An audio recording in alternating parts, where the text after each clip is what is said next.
d'abord Okoko se présenter le sous. Ok, merci beaucoup, monsieur le journaliste. Moi, c'est Bidalou Foulouabouantamboa Génération, le député provincial de Miabi. Mon mboka lobby mokonzi mboka Félix après taki serment yo nangamu na yo oyambaki ndenge ni pe population na Miabi bayambaki ndenge ni. Ok, et c'est un papa. Joyeux tout le monde, mais le plus joyeux c'est moi. Dans le sens que ceux qui ont dit que au boti moi na koli, moi na wana lobby kuna appelé sur moi diplôme, il y a licence, appelé sur moi diplôme, il y a doctorat, et ça c'est mon makasi. Mais au diplôme, moi na mboka Antoine Félix Tshisekedi appelé Sibiso, et ça diplôme, il y a mon côté, il y a tata, il y a maman, il y a moi, il y a peuple congolais mobimba. Donc le plus joyeux c'est moi. Joyeux tout le monde, mais le plus joyeux c'est moi. Batunanga ya miabi. Batunanga te la population base nanga ya miabi. Baya mbe ango dans le sens que oya esalamaki ezalaki eloko mutuya eloko munene. Baya mbe na joie nyonso. Oya kubomata babomi, oya kuboma ngombe babomi, oya kuboma chibelebele babomi, oya zana ngote aliema tembele na yeme azana esengo. Balati pembe pembe ou ezana eloko kolata pembe pembe te mais azua ta moi etenya elamba atia ngo na mutu bien na loboko pour la kisake etoza motema pembe maboko pembe c'est que sengo makasi kuna mais pona baba baki keno kufaki ba memaki na ambulance yaki nino ko expliquer d'abord na bateau bazolanda ezalaki au juste nini. Oh papa oui salemi o ba ilobi bazolo ba ipa ba msusu ambulance o bazolo ba médecin bazui o ba lobi ba kena biza bilobela mwanza ezama kambo kolanda te président na biso soki bazui ya ambulance télévision nini elexi ki ambulance ko ti batie président te c'était l'émotion yo kanisa papa dans mboka na biso plus de 30 ans c'est que na mikolo totalisé 36 ans. Mais dans 34 ans, Tshisekedi abondi, mais a eu pouvoir. Mais moi, Antoine Félix Tshisekedi a eu pouvoir le 29 avril. Après le 29 avril, on a eu pouvoir na kati ya parti ya IDPS en tant que le représentant ya IDPS numéro 1. Nano kokisi na nete le loto avant di na kiti ya pouvoir as président de la République. Na minute wana bisope tout continue yembala moko en tant qu'un député provincial ya province ya Kasai oriental. Ça est sengo munene.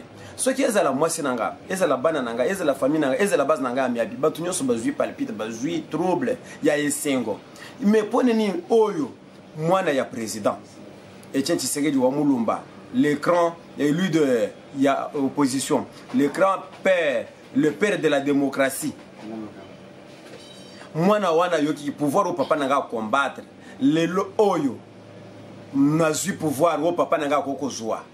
Il fallait que papa nanga azala sur place amona ndenge ba congolais baza ko sepela na combat oyo combattre puisque tango bazolo ba wana ezala ki émotion nande awuti ko lobaki na kanisi batu oyo nyoso bakufopo na démocratie na kanisi ba héros ya démocratie na kati ya bero wana atanki kombo ya Félix et atanki kombo ya Etienne Tshisekedi wa Mulumba papa na yo aboti papa na yo légitime mutoko zo émotion ezala ki émotion mutoko za émotion te Obama zo émotion Macron a zo émotion Trump oyo a zo émotion ezala ki émotion ezala te ki azo bela obeli ka musu te ezala ki émotion après émotion yango nende omuni azongeli abandeli kama makamdenge ezalaki tina suka sali discours ya ebandeli tisuka na ba 20h 21h jusqu'à 22h 23h nga eneli ya miabi na madame nanga to vandi na président na mesa moko to lie to meli to sepeli na Fleuve Hotel yango ntseke azo l'ex président des biso zabia oyo zo lo bwana ezali azali bien portant président na biso azana santé kitoko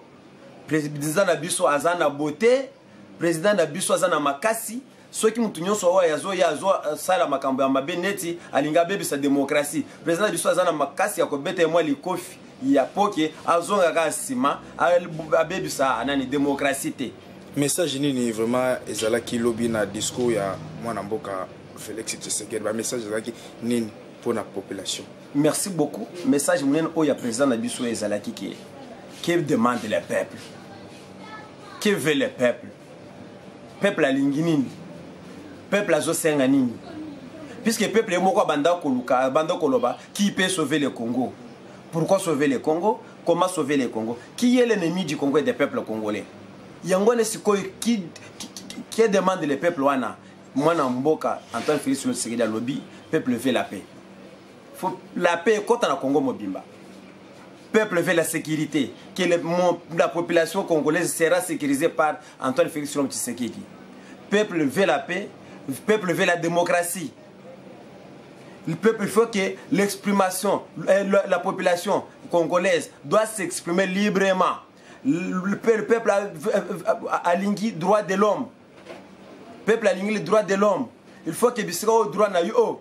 Et ceux qui yangonde bandeli nanga, le peuple veut la légalité. Le peuple veut la liberté. Classe yabana, ezala, ofele. Le peuple a besoin. Il y a nini, il y a azouaskis. Azouakis, il y a Ophélie, soins médicaux, il y a Ophélie. Peuple a ligné Kolia, les produits de première nécessité. Peuple a ligné Makambu Belé. Nakati ya paix, nakati ya justice, paix, nakati ya sécurité. Makambu nyos tout en ezan kolobé.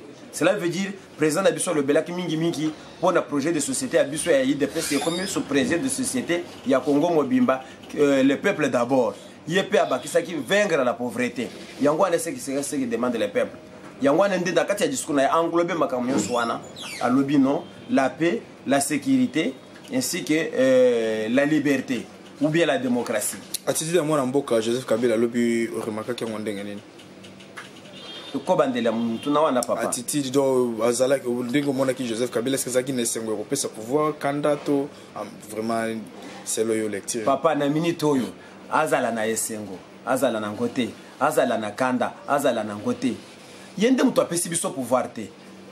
Pouvoir na biso banda Etienne Tshisekedi wa Mulumba abanda kobo eke pouvoir euta na maboko ya mutu bia mwana mutu alinga ke pouvoir euta kaka na maboko ya peuple ye moko yango nde a sanctionner ba candidat nyonso 21 Antoine Félix Tshisekedi azalaki na bango pouvoir euti pa maboko mutu te mais pour le président Kabila ezalaki une passation pacifique du pouvoir. Wana pe na ndega pesi azalaki pe na esengo na yepe apesi pe na motema nyonso attention ya pesi na motema nyonso te puisque aza mutu mais peuple a s'est décidé la voix des peuples c'est la voix de Dieu yangwana nde au monike azala na esengo azala na côté etali biso te mais apesi yango ke na signe moko alakisi ke alinki Congo pe alobaka pe asalaka yangwana nde na pesi pe longonya. C'est bien. Une passation pacifique du pouvoir. Une passation splendide du pouvoir. Yangwa nende non ezala ki moi bien, geste na ezala bien. Geste ya mutu yo na mona kezanini. Tango nyonso président Félix abanda ko sala campagne. Ozomona ka mbule zobeta. Mais lobby mbule beta kité, mais moi yebima kité. Na moyo lolenge moyo yebima kité, mais kango tango Félix akoti bayambani ni na mwana mboka Kabila Kabange moye pelimba la moko et là c'est que changement est bandi ya makambo mabe et sili to bandi la vraie démocratie c'est que tango ba pesani mbote ba bizu wana et là c'est que mo bolingo ezali ezali ya solo ouais là kisi eza exemple ya balesi ba congolais ke yo nanga muto baswahili muto bangala mutu ya baluba mutu ya Congo bien bandundu en général c'est que tous à la bumoko message au président de biso lobby ya bumoko azali sous président il y a tel ou tel parti politique te paye pe alingi batanga kombe ya tel parti te ya za président ya ba congolais nyonso na ba parti politique nyonso yangwana na kati ya message na ye ko yamba wana bayambani bien c'est une passation splendide du pouvoir. Moi, Mboka Kabila salaki bien, c'était bien. Juste na peño sur salaki bien. Au Vendée lobby déjà Moussa les Obanda, Yosa na Kinshasa, au rejoindre Moussa mon colonel. Ok, merci beaucoup. Mon journaliste. On a vendu Pambati. Na ye sur le tournage kotala nani Inter Hôtel du Fleuve T, Béatrice T, Sozacom T. On a yeli Moussala. Moi je suis un élu du peuple. Mais tala na histoire ya IDPS. Après combat multiple, lelo IDPS a du pouvoir au bazui Congo a poni mwana mboka Antoine Félix Tshisekedi na kati ya combat au nani IDPS a salaki il y a plus de 36 ans ngape na sana kati na kati wana ngana bandi à partir de 1999 89 90 na salaki mwana moke en tant que élève biso nde bato tokendaki tozalaki kuna la Lubumbashi tombanda ko yemba banzembo mbanani babebi Sezaire balungwa Mobutwe banani babebi Sezaire balungwa Ngunze banani babebi Sezaire balungwa Kyungwe Mobutu lungwe Zaire tobongise lungwe na Mobutu na Ngunze na Kyungu balungwe fimbo mukolo oyoki me baseri wana leloyo nazalaki combattant ko sala makamnyo so combattant sala ka poto zo pouvoir na sala